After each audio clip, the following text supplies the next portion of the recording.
Okay, hi everyone, and welcome to Inside the Conversation with myself, Azania Stewart, and today, Olivia. You like to have your middle name, don't you? Harlan, Dekker. Maiden name. Yes, which I've learned is more of an American thing now. Yes. Yes. All right, so Olivia Harlan Dekker. She's a presenter, an analyst, a sideline reporter, the host of NFL preview show Inside the Lines, a lifestyle, travel, beauty blogger and content creator, and a lovely mother. Oh. And I'm so happy because I've been trying to have this conversation with you for quite some time. I wanted you and hubby on for a February love and basketball episode, but I couldn't get it together. So I'm so glad that we could finally sit down. Yeah. And honestly, I've known you for 2 years now, and just your grace, how you move, and just your boss energy has been fantastic. So thank you for saying yes and joining me. Oh my gosh, of course. And thank you for having me. I was saying the last one she had was Ovi Soko. And so all the girls would flood to see Ovi Soko from Love Island.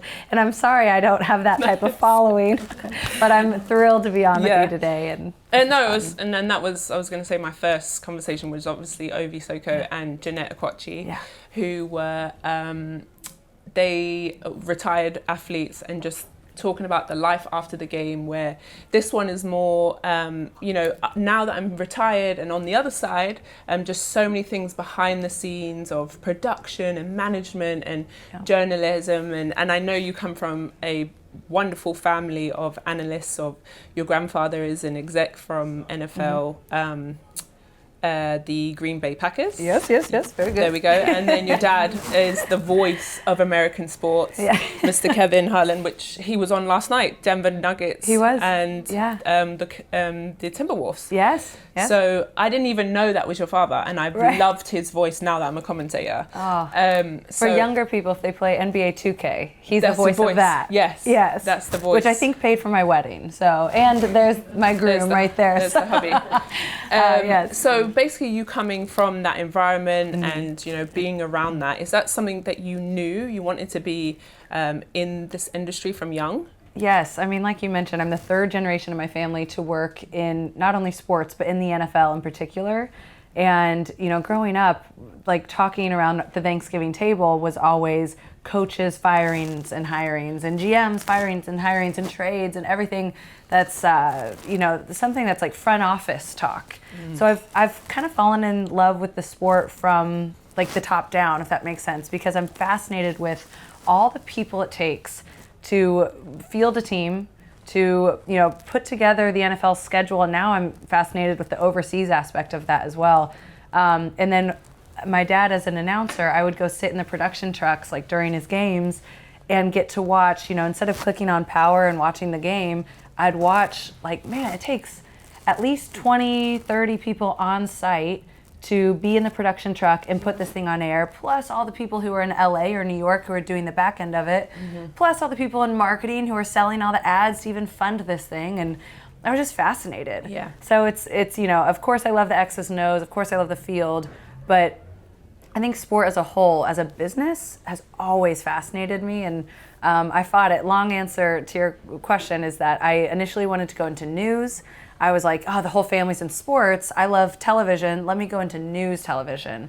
And it took about one internship in Green Bay, Wisconsin, of being a one-man band, chasing down a story of a bratwurst opening. And I was like, I think I'll go back to sports. So I started covering Packers training camp, and the rest was history. I just knew that felt so natural and so right. Yeah, that's fantastic. And did you have any, obviously your fathers and your grandfathers, but any female women, influencers or really who inspired you, growing up? Or even just now also? Yeah, I mean, traditionally when you think of a sideline reporter, and it's funny, here you'd call it, a pitch side? A pitch side reporter is what you call it. Announcer, yeah. So pitch sideline reporter, really big in the States, because that'd be basketball, American football, anything. So a sideline reporter has kind of typically been a woman in my lifetime. I'm 31, so if I turned on the TV in that time span, it was, Erin Andrews, Michelle Tafoya, and now, the list goes on and on. Lisa Salters, those are kind of like the GOATs. Yeah. So Tracy Wolfson has always been someone I've idolized. And when I went to school at Georgia, she was on the CBS SEC crew. And I hope all these references like make sense to non-Americans, but that is the top of American college football. And going to a school in that conference, I got to see the best of the best and the biggest production of all that. So I got to shadow her during college, and she's like this tall and the like most feisty, tough as nails, like Northeast chutzpah, just everything. And I was like, who is this tiny warrior and why is she so good at her job? And she's still the best. And you'll see her on the college basketball tournaments. And she's NFL on CBS now. And anyway, so that was probably my main mentor. Yeah. Because I got to... And what age was that? I was in college then. I was 18. Yeah. And one of the best things she taught me, and I always tell young broadcasters this, is as tiny as she was in size, she would be trying to grab coach at halftime. And I would see from the back, she'd grab onto their shirt and pull them in because they're trying to run into the locker room. And I was like, what is she doing? She's going to get in trouble. And she just taught me, no one's going to leave or make a scene if you're grabbing their shirt. So it's a good little tip. You need that interview. You need it. I mean, it's your job, right? I mean, that's what you're there for. It's horrible, and no one wants to do it. And I think it's worse in the NBA when they have to do it at the quarter marks. Those quarter mark interviews. I mean, it's in the middle of the game. That's a tough one. So halftime is a little bit better. But for me, obviously, when I played basketball, there was no example of because basketball wasn't popular here, and it was just all in America. But then once I started to transition over into the sports world, still, I guess when I was younger, more like a Denise Lewis, who was a track athlete who I idolized, I loved, and then she was able to go to the next side on the other side, and I just really just loved her, and that was kind of just my inspiration. And then when I went to America, it was Doris Burke for me. It was just more. But you're right, the sideline reporter is more of a woman, where I thought this industry is quite male kind of dominant, you know, and so there's so many different aspects that I would say you're right, because I was going to ask about how do you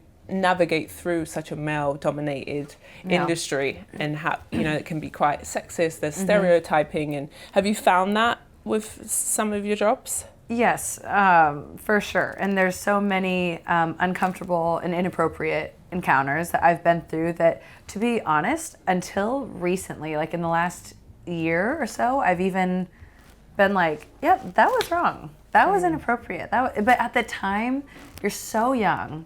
I got in the industry at 21. I graduated college early, and my first job was in the NBA. I had a crazy start to the business, and I was put in very big positions at a very young age and pretty ill-equipped.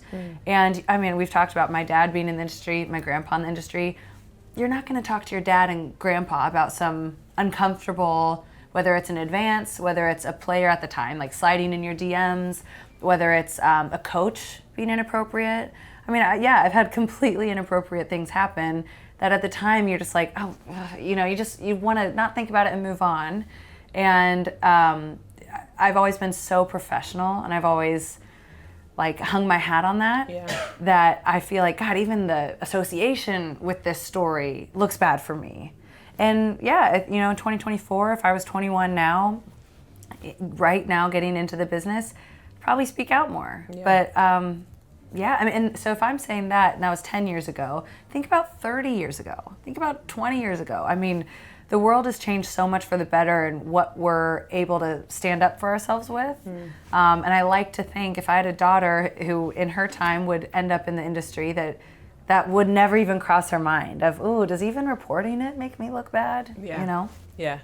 And I think you're right about some stories that I talk about or deal with, and I always oh, should I? There doesn't even have to be anything in particular, but just I worry what somebody else is going to say, or the coach. Or, I had one the other week, actually. I said, this was in the playoffs, and I said he was lucky to win. They were lucky to win, and then the coach got on and he heard me, and he was like, it wasn't bad, but you know, when you're just saying what you feel and he was like, Azania, that wasn't a lucky win. This was like, and he was just going at me, and I was like, oh yeah. And there's just those moments that you have to just be able to be kind of bounce back and resilient. Right. So. And that's a good example of, it's not always, I think, you know, typically, and what gets a headline, of course, is like when it's sexual nature, when it's like, he shouldn't have said that, or that was uncomfortable. But you're right, there's also the just like, oh no, women in sport, oh, we're glad you're here. But then anytime something happens,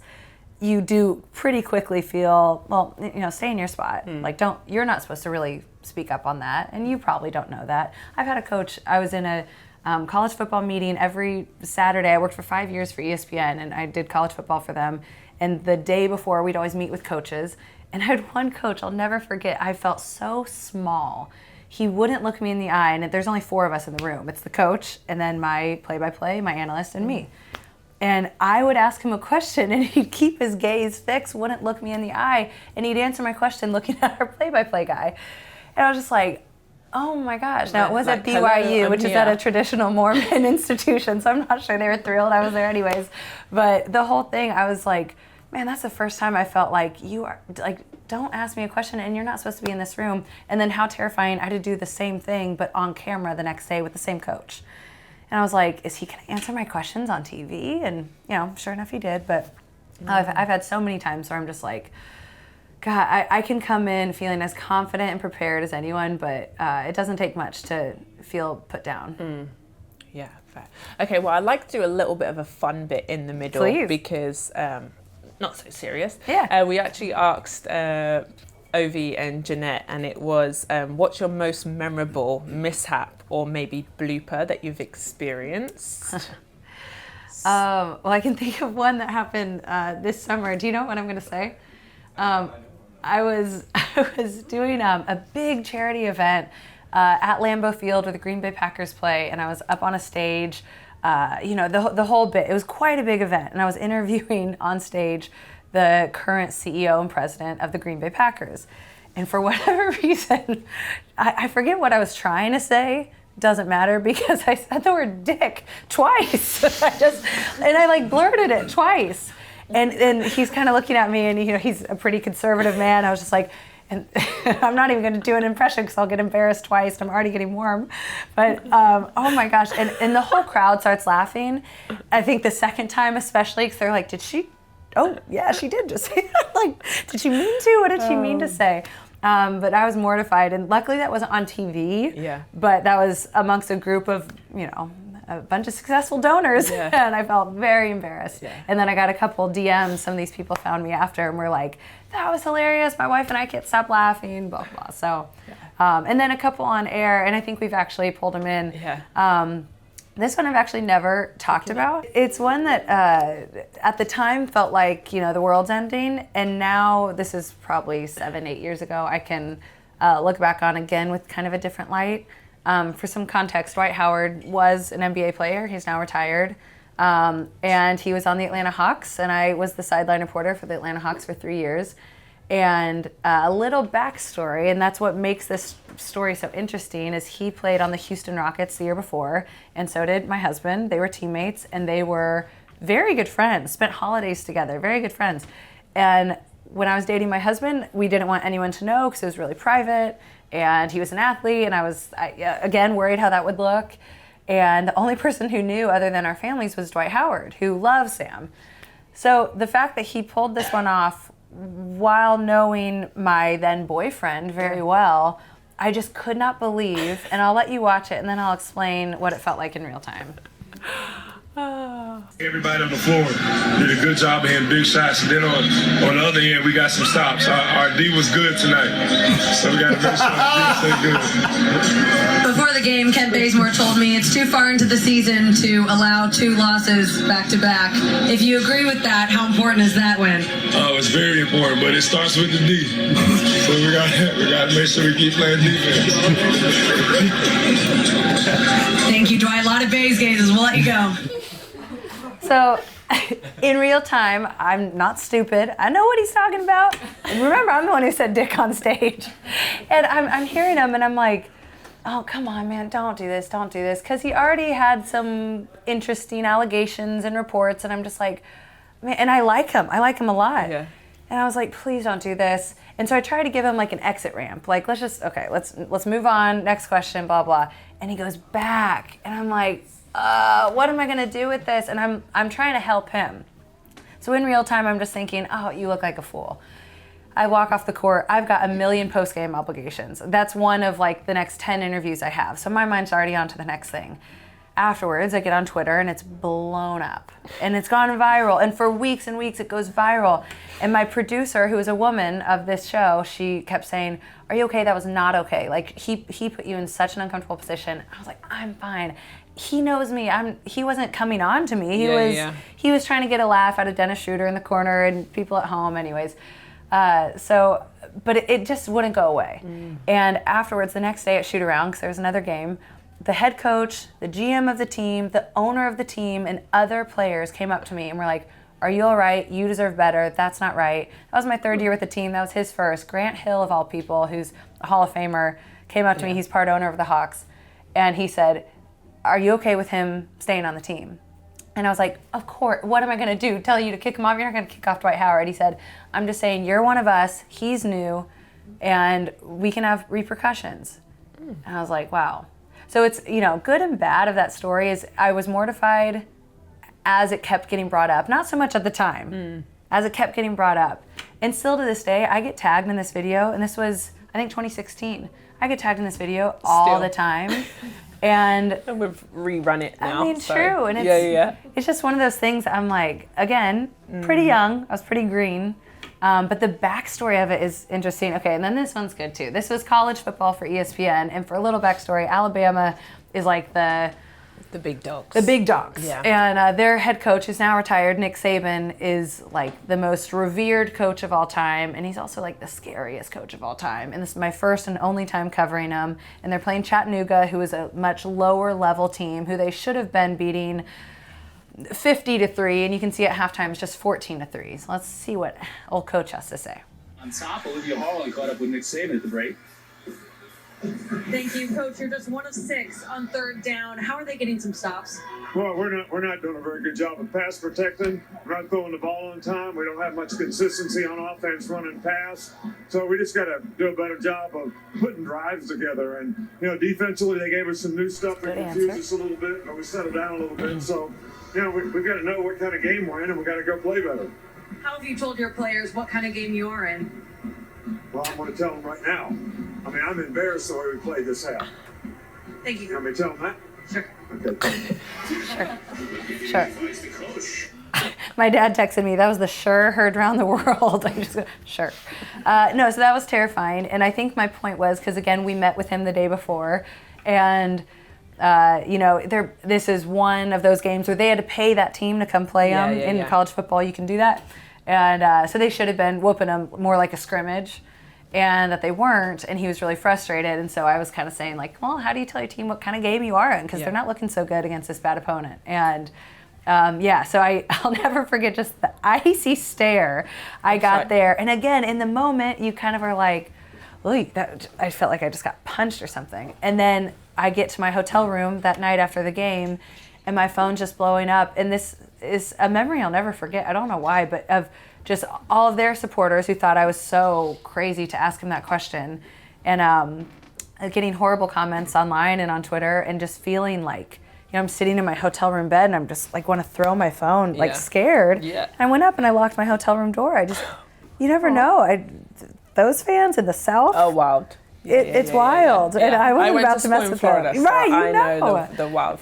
So I would call those bloopers, but overall incredible lessons. Yeah. Thanks for sharing those. I mean, I don't know. I wouldn't say I'm not proud of them, because I actually am kind of proud of how I just like stood there and just took the blows. Yeah. But certainly something I would pass on to people getting in the business and being like, how awkward can you tolerate? Yeah. Okay, and then one other one. if you could go to a dinner party with 3 legendary figures from the sporting world, could be past, present, who would it be and why? Well, we're huge Packer fans. Sam as well. He's from Wisconsin. I feel like I would want to do something, and for maybe my past would be Bart Starr, legendary quarterback. He passed this past year, 2 years.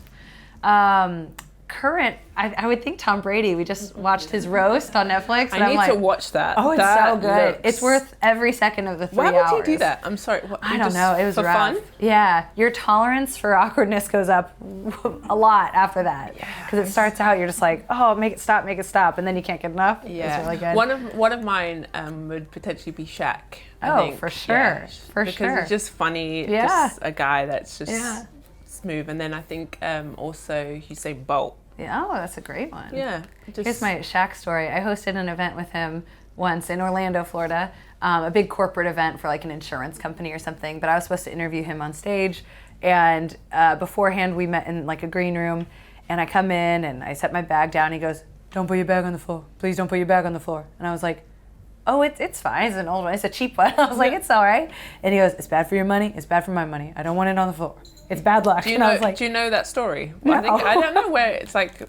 I don't know the culture, but it's if you put your bag on the floor, then your money leaves you. My sister, you get poor. The aunties, like West Indian aunties. The West Indian aunties. So if you put your bag, it doesn't matter if it's a nice bag or whatever bag. If you put it on the floor, the money is leaving. Yeah. Well, he believes in that. Yeah. And he's, just the best ever. Like, Yeah. Pick my bag up. Yeah. So pick up your bag. Yeah. You never put your bag on the floor. Shaq's amazing. Maybe Charles Barkley. Then on that same note, maybe he'd be at my dinner party. That would be fun. Yeah. Oh God, he's a blooper reel all around. And I also have Serena Williams, which amazing. I would love to just speak to her about more just like her fashion through sport when she was playing. She always just kind of broke barriers, especially in Wimbledon, which was such a clean cut white t-shirt and skirt, where she came in with like the black and the pink and the ballerina style. So that's and not even at sport, but when she'd go to like a Met Gala or something, like she has such an athletic build, and so everyone around her looks nothing like her. These wafy little girls, and she comes in looking so feminine and strong. Yeah, with her big muscles and everything. Yeah, I'm fascinated by her too. I know it's true because I've loved that about her, that she is, that you can be so strong meaning like muscular strong, but still feminine and still quite beautiful in that. Love that. So your hubby is here. Sorry, Sam Dekker, married to the wonderful Sam Dekker, and obviously that's how we met 2 years ago. Now. And how's that part of your life been? Especially, you can get up at any point in a season. You have to pack up. You have to move countries. Can potentially lose the job. How's that been for you? For you guys in general, actually. So when we first met, like I was saying, I lived in Atlanta, he lived in Houston, and then after 3 years covering the NBA, and I realized, well, this is going to be more than a boyfriend. I always say we were engaged in 8 months after we met, and if he had proposed at the end of our first date, I would have said yes, because I just knew he's my soulmate, he's my person. And by the end of one dinner, it's like pretty obvious. Yeah. And so I thought, okay, I'm going to finish this NBA season, and then I'm going to do just football, so that it's just a smaller season as well. And there's less overlap. Our seasons aren't at the same time, because him and I, when we were dating, we'd be texting each other in and out of shoot-arounds and practice. We had the same schedule for 2 NBA seasons, which was impossible. We still laugh. We had a 2-week rule that we made ourselves, that we didn't go 2 weeks without seeing each other. And I don't know how, because I had 3 jobs and lived in Atlanta, and we still made it work. He would fly. I had a Hawks Wizards playoff game, and you had a playoff game what must have been a day or 2 after, and you flew to DC to just spend the day with me and get lunch, and then fly back and play an NBA playoff game the next day. I mean, we were crazy kids. But so coming from, okay, it's such a fairy tale, blah blah. Right after we get engaged, he's traded to the Clippers. Okay, we moved to LA, no biggie. Although Sam says I put up more of a fight moving to LA than to Russia, because I was like, LA people are crazy. We're gonna get eaten alive.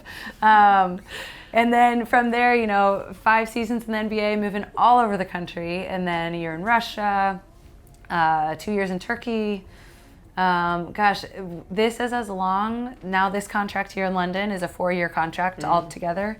And this is as long as both of us will have lived anywhere since high school, since we're 18 years old living with our parents. So, for two people now in their 30s, yesterday was Sam's birthday, he just turned 30. Woo. But for two people now in our 30s to like finally have stability for the first time. And like you said, anything can happen at any time, but London has certainly been the most welcoming landing spot for us. And now we have our 2-year-old son, and to feel at home and settled, even just for a bit. Yeah, you're a London babe now. Well, I appreciate you saying that. She is. I try. I know I'm an Anglophile. Yeah. I love everything about this place. I love everything about not just London, but England. And we have completely fallen in love with it here. The culture, the food.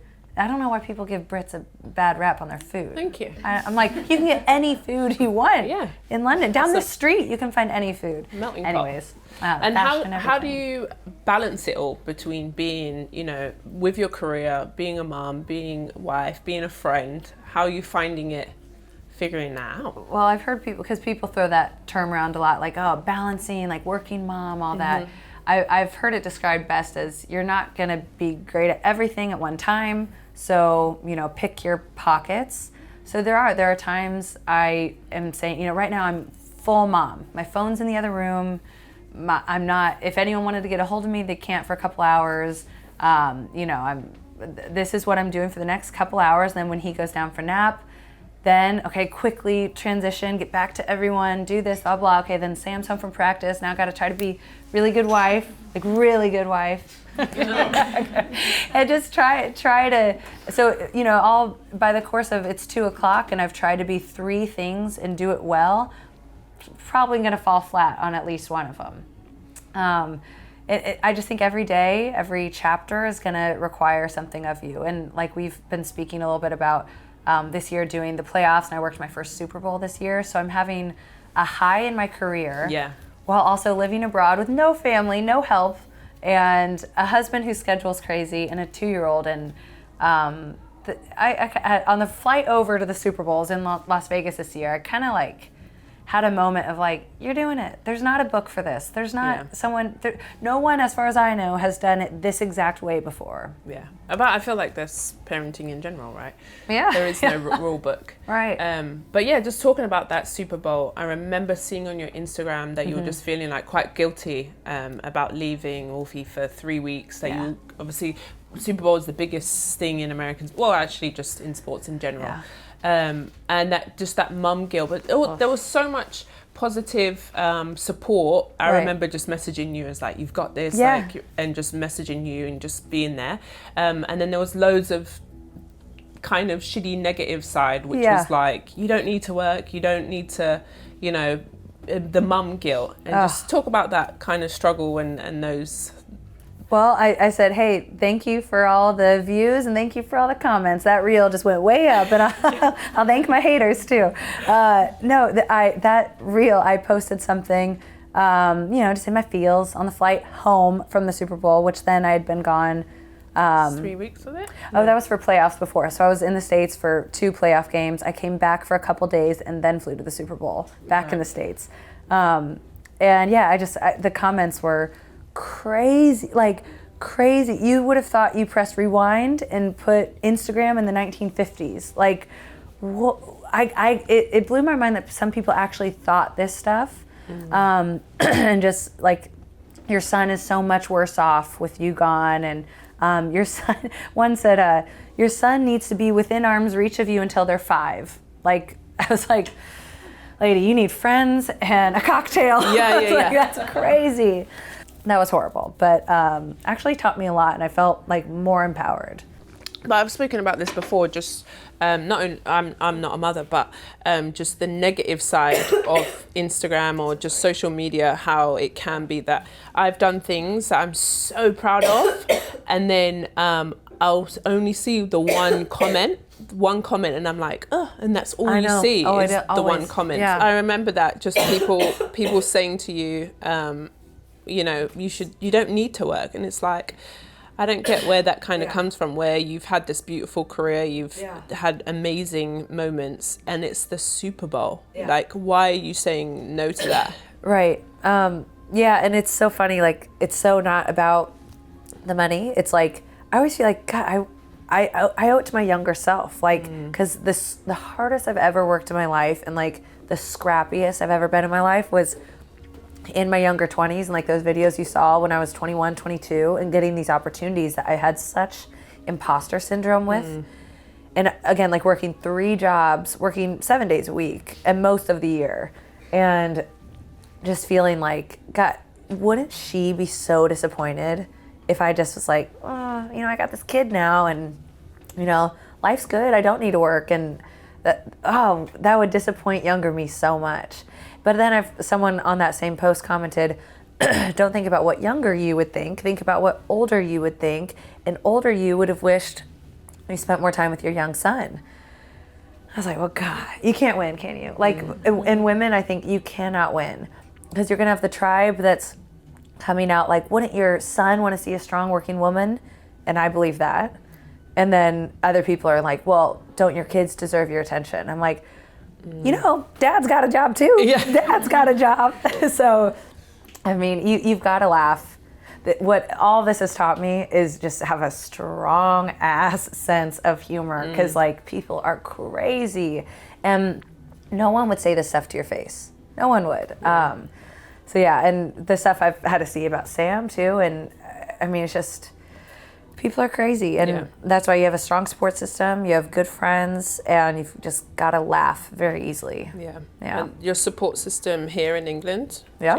Do you have I've got some good friends, you know, few, and usually there's a tie to basketball like yourself, and it's great then because you understand the life, and a lot of my friends whose either boyfriends or husbands play on the team, they understand, God, yeah, we've already lived in 3 countries and we're not even 30, you know, all these people playing overseas basketball.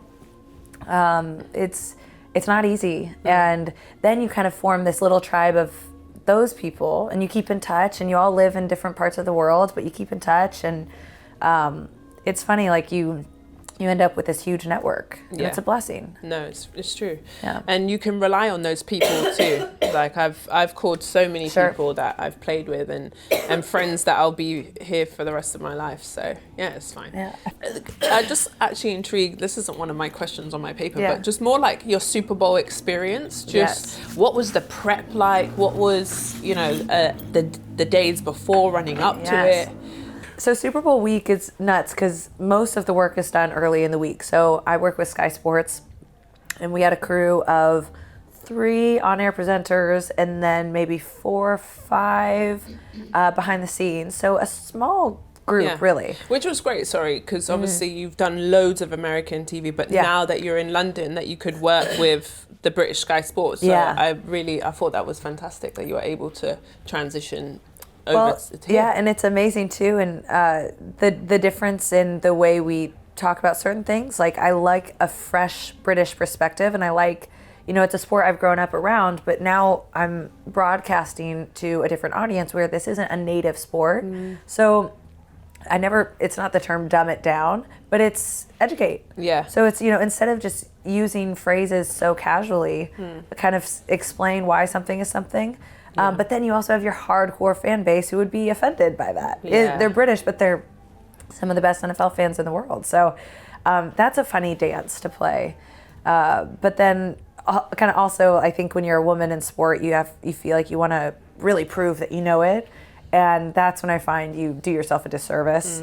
You know, people try to ask very smart sounding questions when they interview a lot, and they end up talking too much. And sometimes, and again, I've heard this from countless women in the business, sometimes the best follow-up question is, why? 1 word. And then the person's so caught off guard, and they're like, well, why? Well, it's, you know, blah, blah, and they go off on a great answer. Not unlike our friend Nick Saban. So that's kind of a part of it. But the Super Bowl week is so much work. It's 7 days. Again, this year was in Las Vegas in their first ever Super Bowl. And so we had to tell the story of Vegas as well. And God, it was so much fun. And I work with such good people at Sky.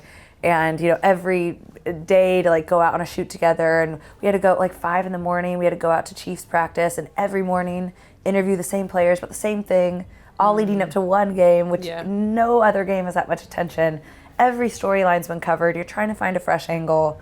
It's exhilarating, and it demands the best of you as a reporter. Yeah, because your prep work, I think we've had a couple conversations. I can't remember why I asked you. I think I was going away to do a World Cup, and I was like, hey, can you just, tap in? I needed some of your prep work because, gosh, like your laptop with all your notes on this side and then this and then the prep questions beforehand and then after, and I couldn't believe you went, like, I feel like for a commentary game that I prep quite a lot, but then I saw your notes and I was like, wow, this is more next level. Like, well, I know no other way. And this kind of all comes back to your first question about the industry and my family and my dad. As we see him now, and since I've been alive, he's been a network announcer. He's been top. And I still see him. He works like 3 or 4 games a week. He's like one of the busiest men technically and metaphorically in show business. He's also an incredible husband, father of 4. Like, he's just one of the most impressive men I know. And he, after every game, he gets the tape back of his game and he rewatches every game. No one else in the business at his level does that. I know that for a fact. Yeah. He also, and he has a handwritten, like, leather-bound notebook, and he writes critique. He's 65 or something, and he still like considers himself a student. Yeah, I cringe when I hear my voice back. I'm like, many people do. I can't watch the game back because I can't bear to hear my voice. But I do. The fact that it's your dad is crazy, because when I've been obviously watching NBA for years, and for me now that I'm a commentator, so I'll listen. How you watch a game is so different when if you're a coach, you watch it from that way. If you're a referee, but now I'm a commentator, I will. I have my book or my notes in my phone, and then, like, if I hear something, I'm like, oh, I love that line, and I'll write it in my book. Because what I find when I commentate, and there's always one word that you sadly like fall back on. So mine's nice. So I always say nice shot, nice move, nice. Right. And so when I hear your dad, he's like, he said bullseye the other day, and I was like, oh, okay, I can kind of use that. Like, and so that's what I love about your dad. I feel like he really uses some lovely things, and then obviously you've got your colour, but I think his voice is just so distinctive. If you guys will definitely have watched a game, or if you watch NBA and NFL and college basketball, he's all over it. Busy man. Nice. But he also, like, this is another funny thing on the subject of voice. He has such reverence for the industry. He has such reverence for the history of broadcasting, and he loves, like, old-timey, like, Kentucky Derby announcers, like old guys in the 30s. He'll, like, pull up tape of them and listen to their voice before he goes on air in 2024 to call NBA playoff games, because he's like, hear that cadence? Oh, is that beautiful cadence? Like, blah, blah. I'm like, Dad, you are a dork. You are a broadcasting dork in a club of one. Like, this isn't a thing. But he's a student, which I think in any industry anyone here is watching is in. Like, if you can be at the top, like, he just won National Sportscaster of the Year for the 3rd time. So we're thrilled. Like, he'll be honored this summer. We're so excited. And that if you can literally be nominated by your peers in the industry, that you're the best, and that he's so humble, and he just wants to continue to critique himself and get better. I mean, if I went into any other industry, I would draw such inspiration from watching him prepare and critique, because it's like no one else I've ever seen in any industry. And I find myself being quite hard on myself when I listen, and I love other people, and we spoke about it actually. One of my bosses is here, but I don't want to call him out. But he just talked about working with athletes, that they take criticism so well, because we come from that kind of line of taking loads of criticism. But it's coaching. But I appreciate when others tell me like, hey, that was a really good job, or hey, you should do this. And Right. the other day I just got another critique, and I was like, thank you so much. Because in announcing, especially in commentating, I spoke about this before, of how much you have to think, listen, hear, see. Like your brain is in this this overload. Yes. And when I first started commentating, I had this really, I guess, nice boss, and he would write me these emails to critique me. Oh, I've gotten those emails. But he doesn't write anything in the email. It's just in the subject box. And it's just like, boom. And I'm like, and this is when I found out that I'm really monotoned. And this was my first ever job. It was this the Afro basket in Senegal. And I didn't know I was monotoned. I had no idea that I'm just really like, hi, my name. And until somebody told me, like, he said, fix it, you're monotone, in the subject. Yeah. And I was like, okay. And so I had to really work on my voice of like going up and down and until somebody goes or has been in that, you just don't know. Right. You know, does your dad critique your stuff or no? He does, and we've had the... it's like, honey, sit down. Well, and like the word coach always comes to mind. Like he is my broadcasting coach. And I went to school for broadcast journalism, right? I had professors, but who am I going to listen to? I'm going to listen to my dad. He's the best. And not only that, but who else has my best interest at heart? And, you know, no other motivation other than to make me better. And I mean, what an honor. And it's funny, in a family in the industry, of course, nepotism comes up, and people say, oh, of course she got that job, her dad, blah, blah. And I'm so proud. At my first interview for the Atlanta Hawks job, went through the whole interview, and then it was seemingly going well. And at the end, I'm shaking the man's hand, I'm walking out, and he says, great, okay, we'll call you, blah, blah. And I said, oh, and my dad, blah, blah. I said something along those lines. And he said, your dad, does your dad work in here? And I was like, oh, no. And I was like, no, I didn't know. And he said, who's your dad? I told him. He said, get out of here. Your dad's like a current NBA announcer. You're applying for the sideline job. Like, he's like, I had no idea. And he was like, all right. And nice. I mean, I got the job, but I was so proud. My first job, he had nothing to do with. No call, no pickup. And I mean, for years, I would walk into a room and introduce myself just as Olivia. I did not want that affiliation, because I was like, I know I'm good enough to do this alone. Like, I know I don't need him. And then it was like when I kind of turned 30 last year, I like had this whole pivot. And that's why I'm so proud to keep my maiden name as my middle name. Yeah. And on air, I still go by Olivia Harlan Dekker, is because I'm so proud of what he did. And like, why would I hide that? I talk about him more than I talk about anyone else. I'm so proud of him. So it's like I turn this corner of like, I don't need to prove anything. Yeah, I've been here. I've done it. I'm continuing to do it in a foreign country. Like, I have kill it. No, you're nice to say that. No, but I just so well. It's funny. I think anyone who's in that type of position feels so like almost ashamed. You're like, God, everyone's gonna think I'm just here because Dad. I know it. And the second you shake that, you have such freedom. So I know he didn't open any doors for me, but I'd be lying to myself and to anyone if I didn't think that having him in my house and having him watch all my tape did not get me to where I was and have such amazing feedback and inspiration. And maybe watching I need him to prep. send him one of my tapes. He'd do it. He would do it. He says when he retires, he wants to like coach broadcasters. Oh, okay. Yeah. Good to know. Yeah, good little side hustle. Yeah. Shall I open the floor? Maybe if anyone's got any questions. Nina? I got one. Oh, Sam, go on then, sweetheart. I was going to say 200 lozenge. Yeah, we'll pay you later. Go on then. Right. How were you able to, because I think it's fascinating, and I don't think there is a story that's very similar, is to, that you hit on shortly how many places we've lived, right? We've lived in 10 cities, 4 or 5 countries, with a kid, through pregnancies.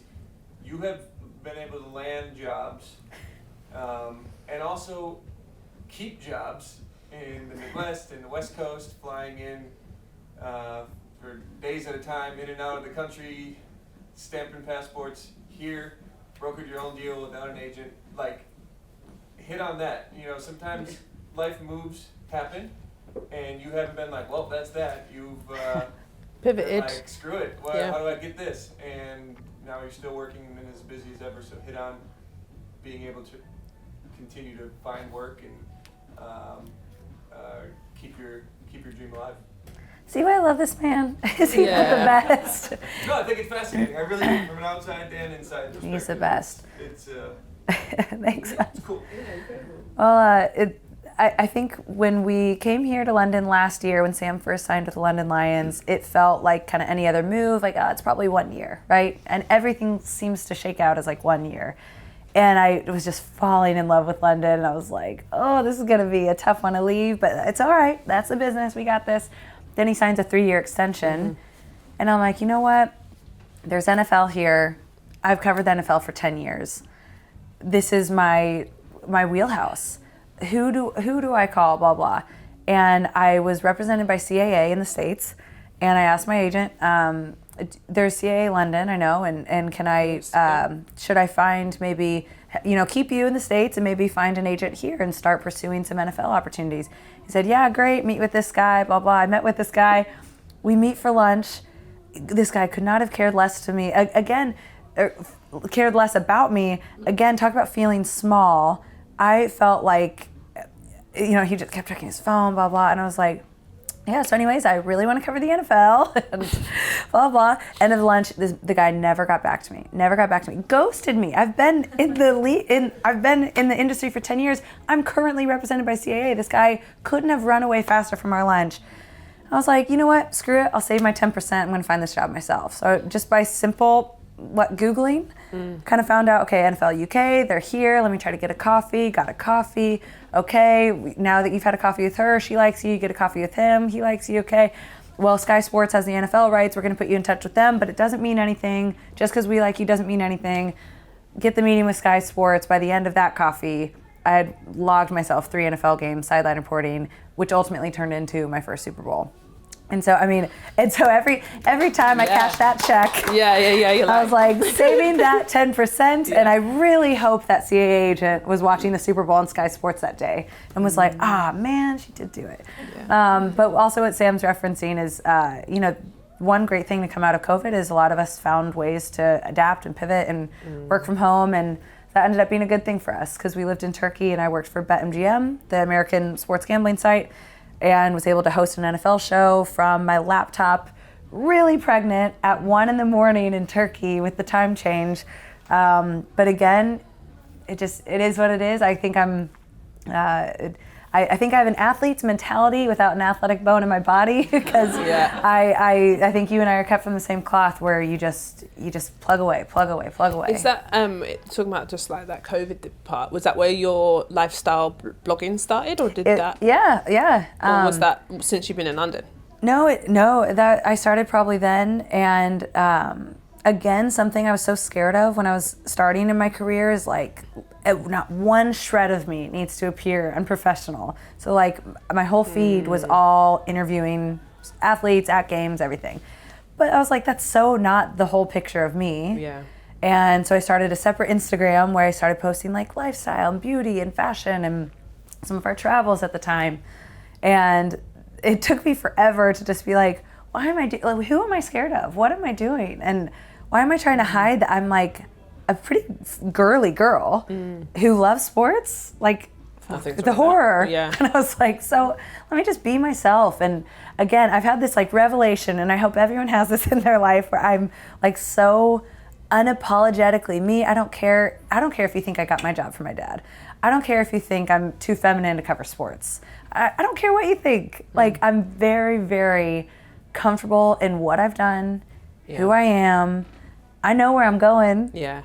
And I know who's with me, and I've got, it can be anywhere, all over the world, but I've learned this, and that's so nice of you to say, Sam, is that kind of everywhere we've landed, even in Ankara, Turkey, Istanbul, Turkey, like, make it work, chop wood, carry water. Ooh, here we go. Yeah. It's a book, I didn't make that up. It sounded good. Thanks. Sounded for you. Any other questions? Yes, Neil? I'll go with 2, so don't come back to me. Okay. I'd like to know the differences that you've experienced between broadcasting over here and broadcasting in the US. Because what I do know from our CEO, he doesn't like the way we do sports over here. Oh. He's not a big fan. So I'm just curious to see how you've experienced covering it. Where's my drink? Both here and over there. That's Second question. yeah. Bucket list. Obviously, you've done a Super Bowl. Oh, So, what is out there that you still would love? That is one of my questions. two great questions. I think the difference with maybe like American media as a whole versus British media is, I mean, the sporting angle of it feels so different. Like when I watch an F1 race or if I watch Premier League, like it feels different. I don't know if in the States, if we get too inundated, maybe with storytelling. Do you feel like that? Yeah, well, we've called it the golden thread here. But would you say that's from American side? No?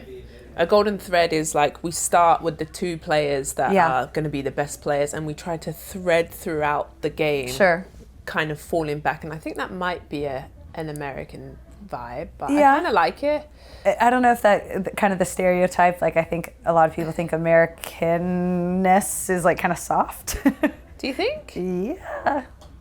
And I think we're very much into like storytelling. I use kind of as a loose term, but we have to like hit at your heartstrings first. Where I feel like maybe here's just a bit more about the game, but also different as an American sport here. Because again, I think Sky, especially, and that's all I can speak for, is very aware of. A lot of people are very casual fans. We kind of have to tell them who Patrick Mahomes is. Like a lot of people are just tuning into the Super Bowl for Taylor Swift. So if they're part of our viewership, we have to kind of explain, why is it so great that the Chiefs are here again? And right, so I mean, so maybe it is kind of a difference. Talking to a smart 12-year-old. Is oh gosh. Yeah, because basketball is kind of new broadcasting on TV, right? And, so some people don't know the rules. So we say smart 12-year-old. I always think the BBL is so good about that because the British Basketball League. The British Basketball League, not BBLs. Not what? Sorry, we have to change that. To be fair, the BBL was here before BBLs were here. Fair. So yeah, I think they do a great job of always like showing the rules, especially like in arena, even up on the jumbotron, like. And it's funny, like as an American and as a basketball wife myself, I'm like, oh my gosh, they're really like going through like the basics, but that's good. You're like garnering a fan base. What's on your bucket list? Bucket list. Because Super Bowl's pretty darn good. It always was Super Bowl. My dad's the longest tenured Super Bowl announcer. He's covered 14. I think 13 straight, 14 total. And you got to do your first one with him. So we were both doing it. He was doing the national radio broadcast, Westwood One, radio. And I was doing it for Sky, obviously. So my bucket list would be to call a Super Bowl with him on the same broadcast, and I fully believe that will happen. I think so too. Yeah. Why not? We've called NFL playoff games together on Westwood One, the national radio broadcast. Nice. And kind of also a two-parter to answer your question is TV versus radio is just so stark. And I feel like anyone in the industry, any broadcaster you ask, will always prefer radio because it's actually about the broadcast. It's about language. It's about description. And it's less fluff, where TV's a lot of fluff. Yeah. Sponsors, all that. You got to get it in. Fair. Just on Twitter that there's radio commentary over the pictures. Say that again, sorry? On Twitter, they put Kevin's commentary, radio commentary, over the live pictures. Yes. Because that, for a lot of people, was more important than telecast commentary, which goes again for the Super Bowl. To show how high this guy is seen. But his voice to me That's is really so nice. Thank you. soothing. Like, I love your dad's voice. Yeah. I was it's in not love great with him when you're before I getting knew. grounded in high school. Fair. Angela, did you have a question? Yes. So earlier on, you talked about how wonderful it was growing up. Having talking shop in your household. Over Thanksgiving. 3 generations. You're the 3rd generation in sports, and you talked about not wanting anyone to think that your family got you to the position you were in the beginning and not seeing who your dad was and you earned the spot. But you also discussed about having imposter syndrome at the beginning. But then at the end, you were now in this place where you're saying confident, You know, I don't care what anybody thinks. You know, I earned my spot. I got here through hard work. So how did that happen? How did that transition happen from feeling like you had imposter syndrome to getting to a place where you were comfortable and confident? And what advice would you give to anybody that is dealing that to overcome those feelings? That's such a great question.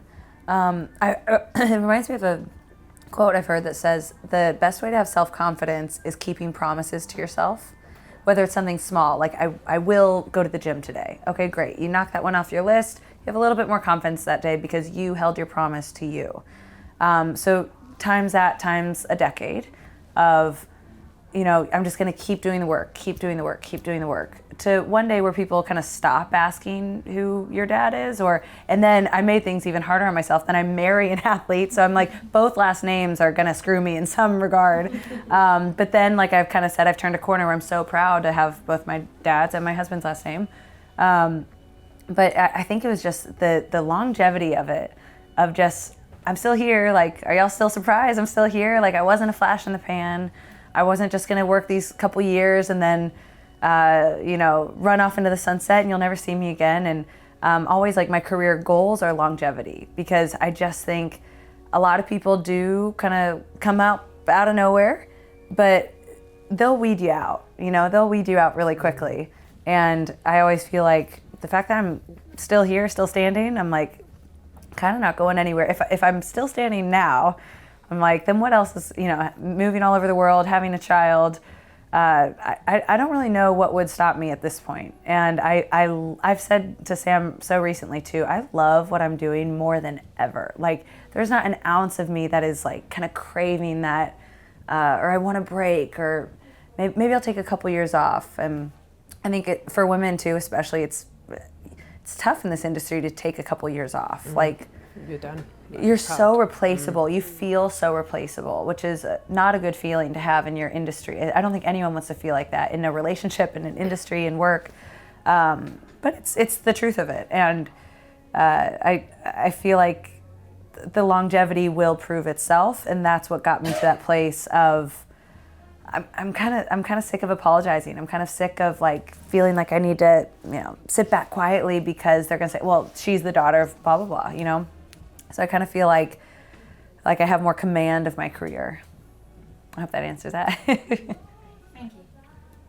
Anyone else? Yeah. Oh, loads. You to the left. Go ahead. Sorry. Hello.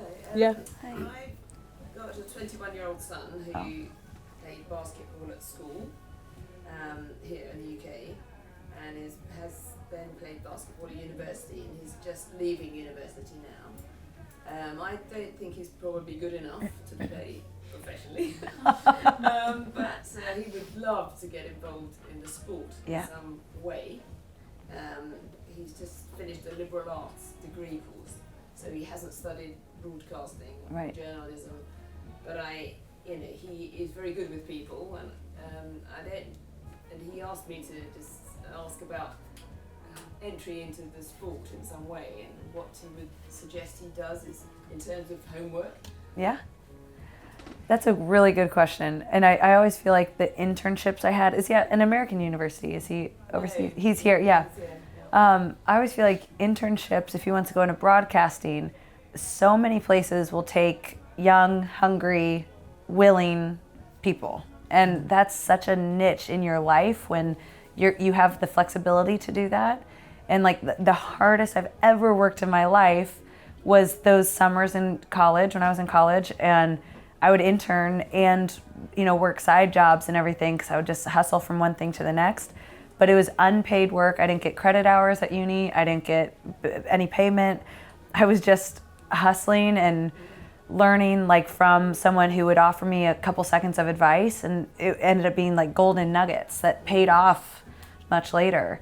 And depending too, if he wants to go into coaching, I'm sure there's coaching opportunities. But same thing with coaching is so many coaches would love a young intern to help cut up tape and scout.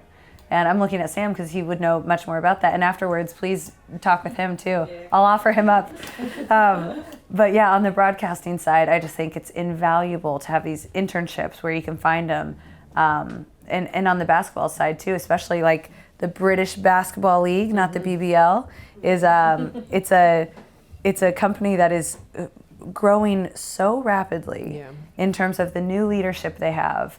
And I know, because Aaron Radin is the CEO, and I'm happy to put you in contact. He would love someone who's young and hungry and eager to shadow, to get to work, to learn. He would talk his ear off, don't you think? I think so. Yeah. One more at the back. Go ahead. Mine's just a quick and easy one. I'm a traveller, so I wondered if you've kind of visited one of your, like, oh my God, I hope you get a contract there type country, or if it's like still, probably a question for both of you, or whether it's still on your list to be like, this is where we really kind of wanted to go. I know you've mentioned you love London. Yes. Yes. Have you been to Istanbul? I have. Oh, I still say not enough people, especially Americans, I don't think to visit Istanbul. Living there for a year was such a treat. We both fell in love with Istanbul. That's an amazing country. I think for Sam, his goals of where to play would be different based on like what leagues are really good, what domestic leagues are really good. Is kind of a roundabout way to answer your question. But for me, I guess I always say if we lived in Italy, Spain, or France, those are 3 countries that all have basketball leagues that I would just completely delve into the culture like I feel like I've done here. Yeah. But, this is an English-speaking country that I don't feel like is much of a culture shock. But in any of those countries, I think that would probably answer your question is like, I mean, who wouldn't want to like post up in the south of France or like the Côte d'Azur, like Barcelona? I don't know. It's all these places. I think we both feel like apart from travel goals, is like stability right now is worth its weight in gold. And I've mentioned a couple times just how grateful we are for a longer contract, the longest he's ever had, and that's like just such a gift to our family. And then not to mention now I've found a job here, I found friends here, and just the way this country has been so good to us. But yeah, south of France is nice too. Anyone else? Yes, it's Nina. Hey, I didn't see you back there. 2 questions. One and stupid. Are you still friends with Duane Howard? 2 of you, I don't know. That's a great question. He messages me sometimes, and he'll say hi to Sam, say hi to Little One. No, he's a great guy. He's a great guy. That's why that whole video just like pissed me off all the more. Cause I'm like, don't do this with me. Sam? I think that was part of why he did it. I think so too. He knew Olivia, but people on the outside didn't know that. Yeah. I don't think he had any idea. My teammates were very upset for me. But Dwight is really silly. Like he Very. just loves games. I apologized, and my teammates were more mad. So to her point. Tell them who he played the next night. Wait, what? The Houston Rockets played the Atlanta Hawks the next night, and all of Sam's teammates were gassing him up. And they asked if they wanted to retaliate on my behalf. And I said, no, it's okay. It's really okay. And your other question, yeah, it's just from March, that Taylor Swift and then Caitlin Clark and all this women's sport like stood up more than ever before. Did you feel something like will change in your from inside? Like for us, it feels like me as an athlete, as a woman, I see like okay in the US like it's really big change when the people watching preseason WNBA games like playoff. Did you feel something from inside, like maybe something different? That's a really good question, and I'm so glad you brought that to the attention of everyone in the room too, because Caitlin Clark, for those of you who don't know, is an American basketball player who took the world by storm, broke NCAA scoring records for men and women. So this is a normal girl from any corner of America, and so that many young girls can turn on the TV and be like, I maybe I will play college basketball. Maybe like that girl doesn't look like anything too intimidating. Like I can do that. And so she brought so much attention to women's college basketball that like had been there. Yeah. But only in spurts and only in March. But not on the level that it And went you could argue summer. men's college basketball gets so flooded in March, but it's such a great sport and a competitive sport year round. And a lot of casual fans tune in a lot for the betting angle, like March Madness betting so big. Yeah, nobody knew men's university college basketball this season. I've never seen it. Right, like that. right. It was very below the radar, and maybe that's the Caitlin Clark effect because she absorbed and her team, rightfully so, absorbed a lot of that. And not just Caitlin Clark, but Angel Reese, everyone in this class, they drew so much attention. And I think that was an amazing thing. The Taylor Swift aspect of it too, I don't know. It's so funny because that made, girls who otherwise had no interest in American football or maybe sports at all, just maybe you hear so many stories of dads who said, my daughter who had no interest in my Sunday NFL watching would come sit on the couch and watch with me because they were hoping to get a glimpse of Taylor Swift. And that's why I have no problem with that aspect of it. I know it shattered Sky Sports Super Bowl records, so we're happy with that. And I think it was an amazing thing for that sport in particular. I think it started a lot of conversations in households that otherwise weren't being had. I know for a fact Caitlin Clark has had that effect as well. Some of you know our son. He's 2 years old. He's like this tall already. And I hope that we have a daughter one day who's equally as tall and athletic as Sam. And I would cheer her on all the way to whatever her basketball dreams might be. Anyone else? Yes, one more, last one. Is there something you would tell yourself, like your younger self, when you Did you see my last question? My last question is, what advice or wisdom would you share with your younger self? So go ahead. Perfect. Well, I'll do the advice that my dad taught me as well. And he said, and again, I know I've gone on and on about him and I apologize for that, but he's just, if he weren't my dad, I'd be equally as enamored with him. Yeah. He always told me, it's not about who's the best looking in the room, who's the most connected in the room, anything you can lay out, it's always going to be who's the most prepared in the room. And he said, when you're sitting in all of your meetings and you're in these big rooms with scary people, intimidating people, and you, like that imposter syndrome, when that creeps up, you can only control who worked the hardest, who prepped the most for this meeting, who prepped the most for this game. And if it's you, got nothing to worry about. Yeah. And if it's not you, you're probably the only one who knows that. And I have always liked that advice of anyone can out anything. There's always going to be someone younger, better looking, richer, cooler, everything. Yeah. But only you can control if you're the most prepared. And I've always liked that. Yeah. I live by that. Preparation prevents piss poor performance. I like that. I think you voice noted that to me once. I have voice noted you that, and that's what I try and do. So lovely. Okay, I had one little fun thing to finish with, and it's this or that game, and then we'll finish up. So, a cup of tea or a cup of coffee? Coffee. Really? So American. I thought you were a London babe. Okay, anyway. Basketball or American football? Well, in what context? Am I at the game? Am I... Basketball or American football? Yeah, I think even Sam would say American football. And that's fine. I might say American football. That's just... Don't look at him. Okay, I know. I overthink. I'm bad at this game. I overthink it. Chips or chips? Well, chips, of course. American chips or English chips?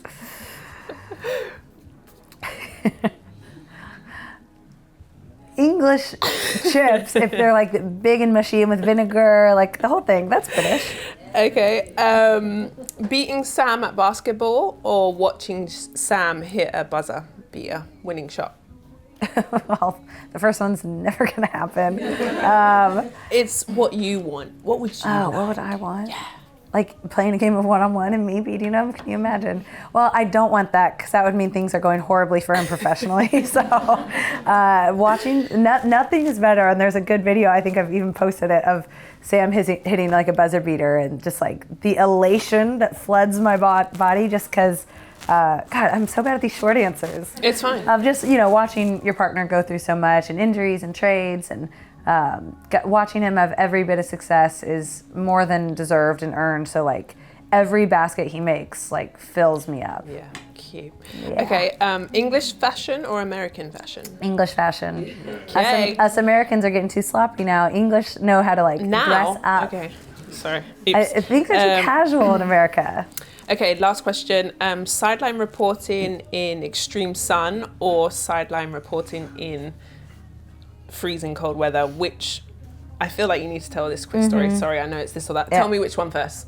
extreme heat or extreme cold? Extreme cold, because no one looks good in extreme heat. Like, Fair. oh my God, like you look like a wet dog, which I probably look like right now after crying and sneezing and snotting. By the way, before I say hi to anyone, I will go wash my hands. I will say that. A quick one, just tell us about, you were in Kansas City. I worked the fourth coldest NFL game ever played was this year in Kansas City. It was minus 28 Fahrenheit, which was minus 14 Celsius, I think. Yeah. And I was out there for like 6 hours. So. And I remember going on Amazon and being like, this is the heated blanket and the jacket and the socks and the gloves. And you literally had every single like battery packed thing to go out there. I mean, I was head to toe like charged. And at halftime, I had to go change all the batteries. I mean, I was socks, gloves, hats, everything. Coldest game I've ever worked for sure.